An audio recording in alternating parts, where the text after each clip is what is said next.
இது மகிமை நேரம். பிதாவாகிய தேவனாலும் கர்த்தராகிய இயேசு கிறிஸ்துவினாலும் உங்கள் எல்லாருக்கும் கிருபையும் இரக்கமும் சமாதானமும் உண்டாவதாக.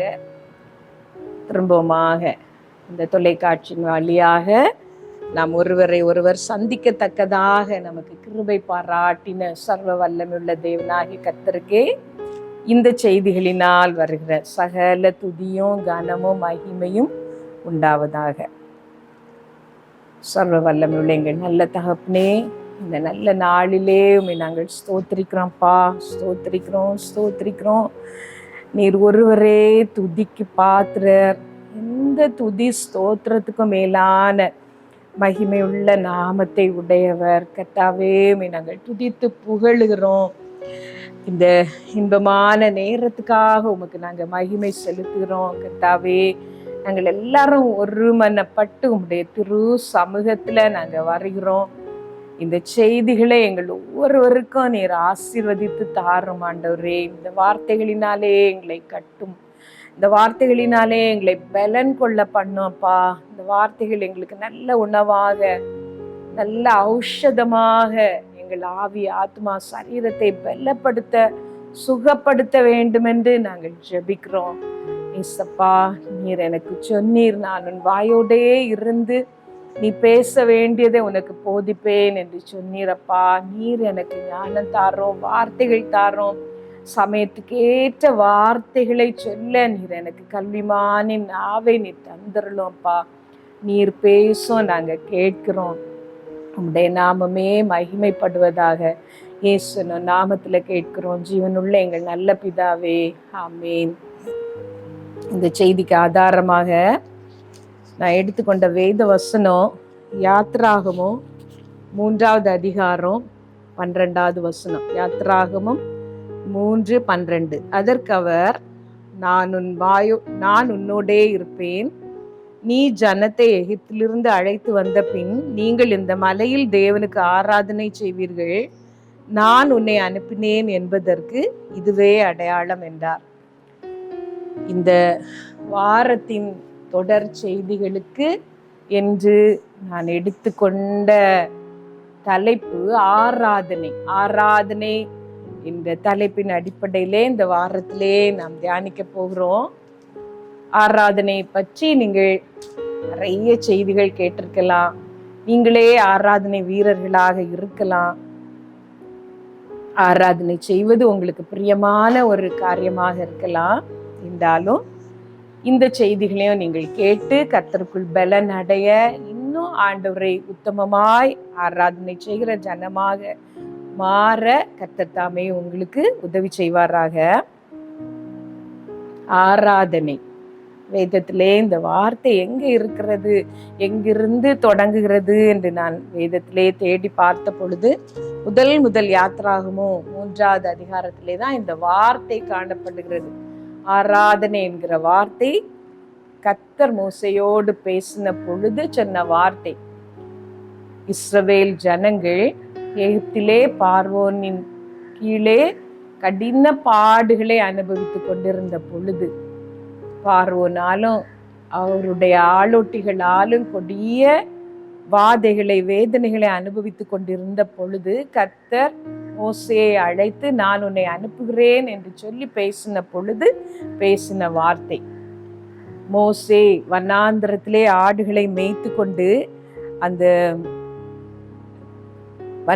ஓரை மலையிலே வந்த பொழுது அந்த முட்செடி அக்கினியினால் ஜுவாலித்து எரிந்தும் அது வெந்து போகாதிருக்கிறதை கண்டு கிட்டே போன பொழுது அந்த முட்செடியிலிருந்து கர்த்தர் மோசையோடு பேசினார். வா, உன்னை நான் பார்வோனிடத்திற்கு அனுப்புகிறேன்.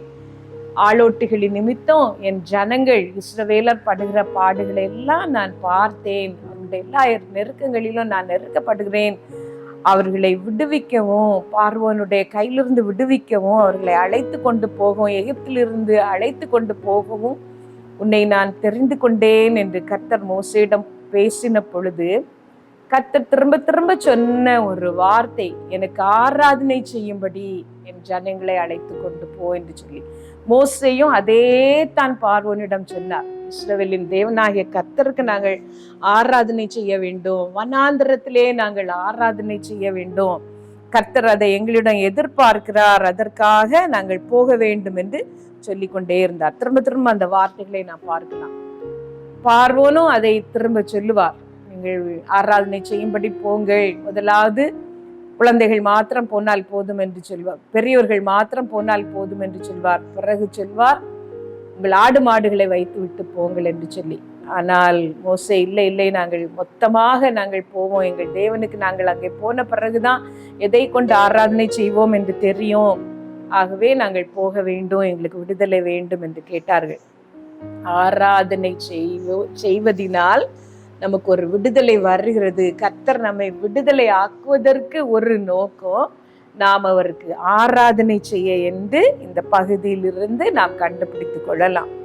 உங்கள் வாழ்க்கையும் கூட நீங்கள் யோசித்து பாருங்கள், எத்தனையோ நெருக்கமான பாடுகளிலிருந்து கர்த்தர் உங்களை விடுதலையாக்கி இருக்கலாம், எத்தனையோ போராட்டங்களிலிருந்து நீங்கள் விடுதலையாகி வந்திருக்கலாம்.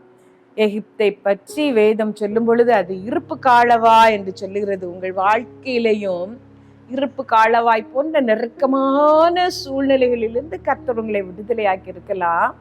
கர்த்தர் உங்களை விடுதலை ஆக்குவதற்கான ஒரு நோக்கம், நீங்கள் அவருக்கு ஆராதனை செய்ய வேண்டும். அவருக்கு ஆராதனை செய்யும்படிக்கே தான் கர்த்தர் ஜனங்களை எகிப்திலிருந்து விடுவித்தார். அதே போல உங்களை கர்த்தர் விடுதலை ஆக்குவதற்கும் ஒரு நோக்கம், ஒரு காரணம், நீங்கள் அவரை ஆராதிக்க வேண்டும்.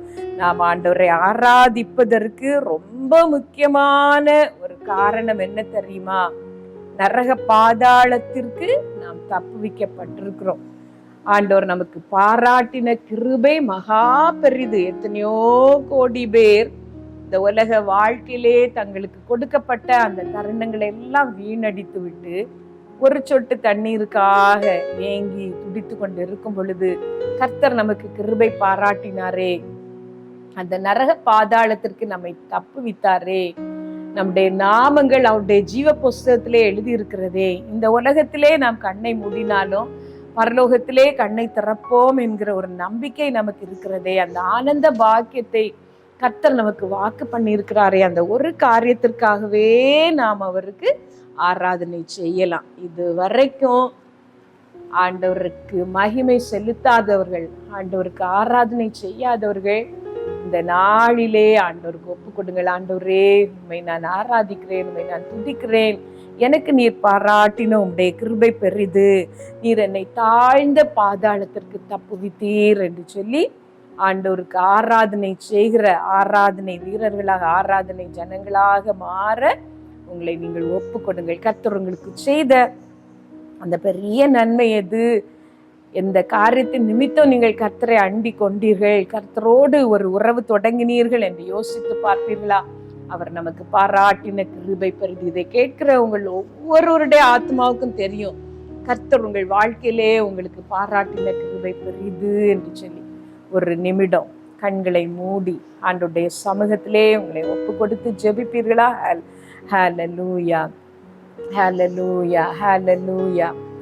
நல்லவரே, உம்மை ஆராதிப்பேன், வல்லவரே, உம்மை ஆராதிப்பேன், நல்லவரே, உம்மை ஆராதிப்பேன், வல்லவரே, உம்மை ஆராதிப்பேன், ஆராதிப்பேன், நான் ஆராதிப்பேன், ஆண்டவரே சுவை ஆராதிப்பேன்.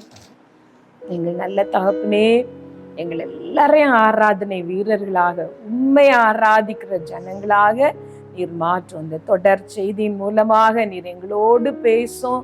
ஒவ்வொரு நாளும் தவறாமல் இதை கேட்க எங்களுக்கு உணர்வையும் ஞானத்தையும் ஞாபக சக்தியும் வாஞ்சே எங்களுக்கு தாரும். இந்த செய்திகளை எங்கள் ஒவ்வொருவருக்கும் ஆசீர்வதித்து தாரும். இயேசுவின் நாமத்துல கேட்கிறோம் பிதாவே, ஆமென்.